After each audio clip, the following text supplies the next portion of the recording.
Alors, nous enchaînons les activités de notre département. Donc, le département a déjà bénéficié d'une première formation avec M. Jouari Rab, où il a fait une formation pour les enseignants responsables des unités transversales, plus le staff administratif. Une deuxième formation a eu lieu avec M. Tita concernant les techniques, comment gérer, ou bien comment mettre en ligne un cours. Donc aujourd'hui, nous allons assister à une formation animée par M. professeur Dafofodé qui va parler un petit peu de conception et réalisation d'un syllabus de cours. Donc nous souhaitons la bienvenue à l'ensemble des enseignants. À vous, monsieur.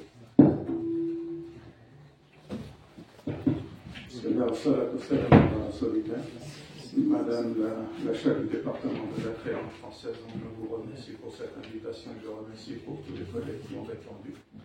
Donc, comme vient de le préciser Madame la chef du département, en fait, c'est une continuité par rapport aux activités à la fois du département et du laboratoire de français des écrits universitaires. Aujourd'hui, finalement, ce que je vais essayer de faire, c'est de vous présenter ce qui a été convenu de désigner comme étant le syllabus de cours.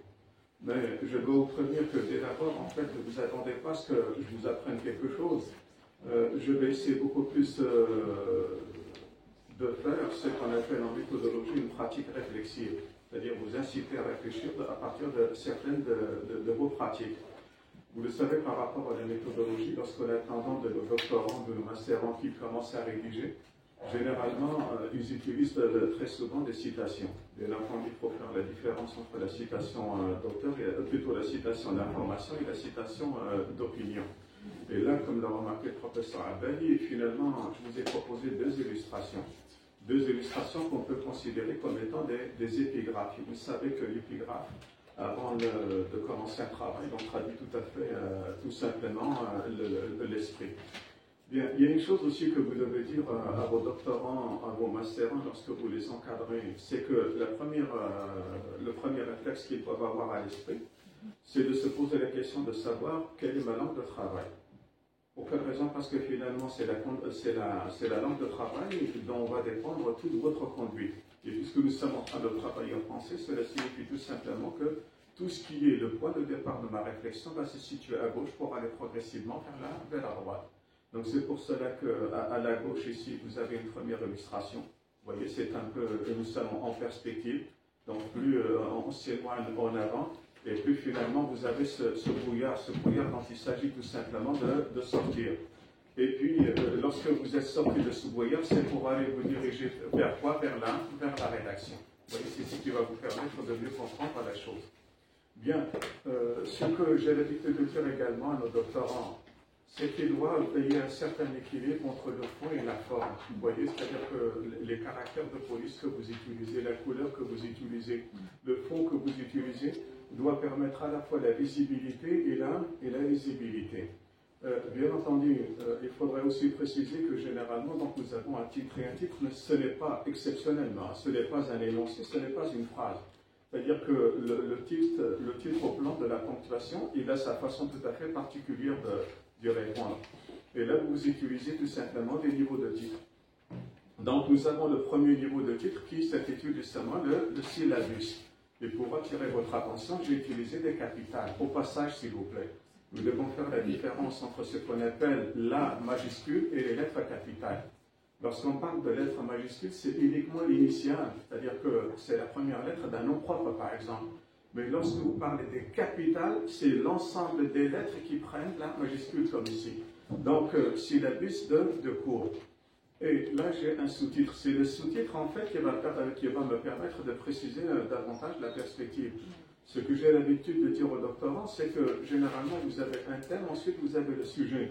Le thème, c'est l'équivalent d'une parabole. Vous voyez, c'est l'assiette parabolique, alors que le sujet, c'est l'orientation particulière que vous allez tout simplement donner à votre thème.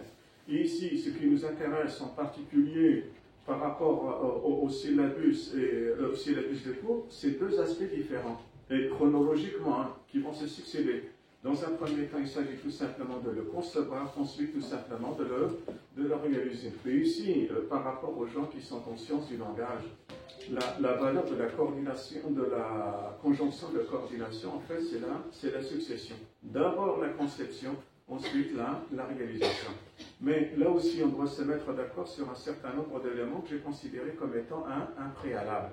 Bien, donc cette définition la plus simple, le préalable, c'est ce qui doit précéder. Généralement, quelque chose, c'est ce qui a lieu, qui se fait ou se dit avant une chose, dans une suite logique d'événements, d'actes, de faits, et étroitement liés entre eux. Ça, c'est la définition, tout simplement, du préalable.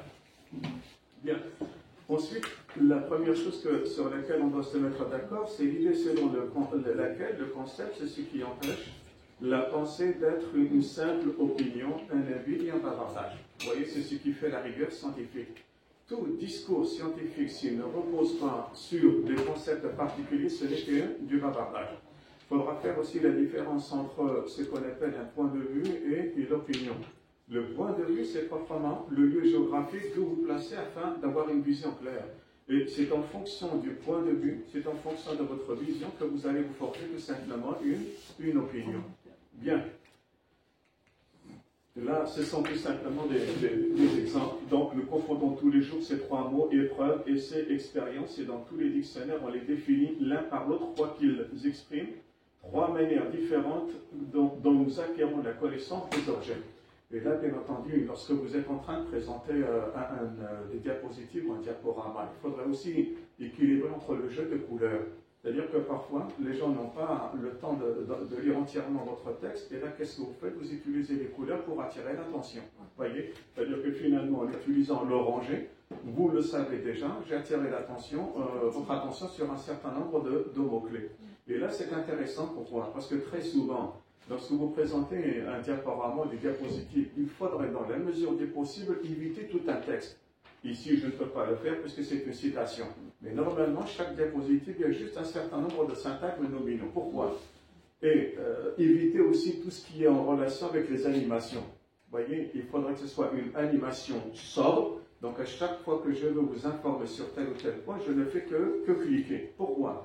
Parce que tout simplement, vous êtes un auditoire et si jamais je vous donne le tout à lire, vous devenez, en fait, vous allez vous transformer tout simplement en lectorat, ce qui ne m'intéresse pas, puisque finalement, vous allez perdre votre attention. Et là, les gens qui sont en littérature le savent pertinemment, si c'était appelé Umberto Eco, un programme de lecture, n'est-ce pas? C'est une certaine forme de manipulation. C'est moi qui vous donne les points de repère, le parcours ou l'itinéraire que vous devez suivre. Donc ici, j'ai attiré votre attention sur trois concepts, épreuve, essai et expérience. Donc l'épreuve est proprement la manière de s'assurer si une chose a les qualités qu'on lui attribue. L'épreuve a plus de rapport à la qualité des choses, elle instruit de ce qui est bon ou mauvais. Elle est le remède contre l'erreur et contre la fourberie. L'expérience regarde proprement la vérité des choses et l'essai leur usage. C'est-à-dire que finalement, si on doit résumer la chose, à chaque fois que nous parlons d'épreuve, ce qui nous intéresse c'est la qualité.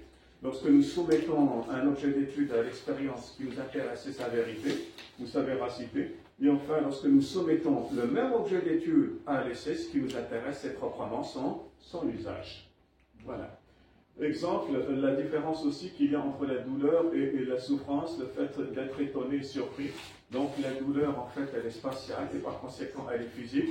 Parce que lorsque vous dites à un enfant, où est-ce que tu as mal, il va vous indiquer, j'ai mal au bras, j'ai mal à la main, j'ai mal au genou. Ensuite, la souffrance, elle est temporaire. Et puisqu'elle est temporaire, elle relève beaucoup plus de la dimension morale et notamment psychologique.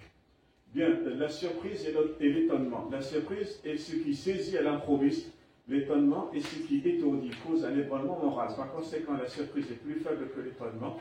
On peut être surpris sans être étonné. La surprise est aussi autre chose que l'étonnement. Être surpris, c'est voir ce à quoi on ne s'attendait pas. Être étonné, c'est en recevoir un certain coup qui arrête et qui ébranle. Pourquoi est-ce que je vous donne tous ces exemples?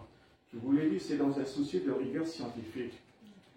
Lorsque nous encadrons nos étudiants de master ou alors nos doctorants, encore une fois, le plus important, c'est d'avoir des concepts. Et c'est pour cela que, normalement, nous devrions mettre à la disposition de nos masterants, ceux qui sont en sciences du langage, le lexique des sciences du langage. Ceux qui sont didactiques, le lexique de la didactique des langues culture. Et enfin, la même chose pour ceux qui sont dans la littérature. Pour quelle raison? Eh bien, tout simplement, ça nous permet de faire la différence entre deux choses. Ce qu'on appelle le vocabulaire libre et ce qu'on appelle le vocabulaire contrôlé. C'est quoi le vocabulaire libre? Eh bien, disons que c'est la terminologie, enfin, c'est beaucoup plus les mots courants, ceux qu'on a l'habitude d'utiliser dans le quotidien. Et si vous vous référez à ces mots du quotidien, eh bien, en fait, votre pensée elle ne va pas être tout à fait exacte, elle ne va pas être tout à fait précise. Alors que lorsqu'on parle du vocabulaire contrôlé, c'est finalement le vocabulaire tout simplement de la spécialité. Vous voyez, c'est le vocabulaire de la spécialité. Donc, c'est un élément fondamental.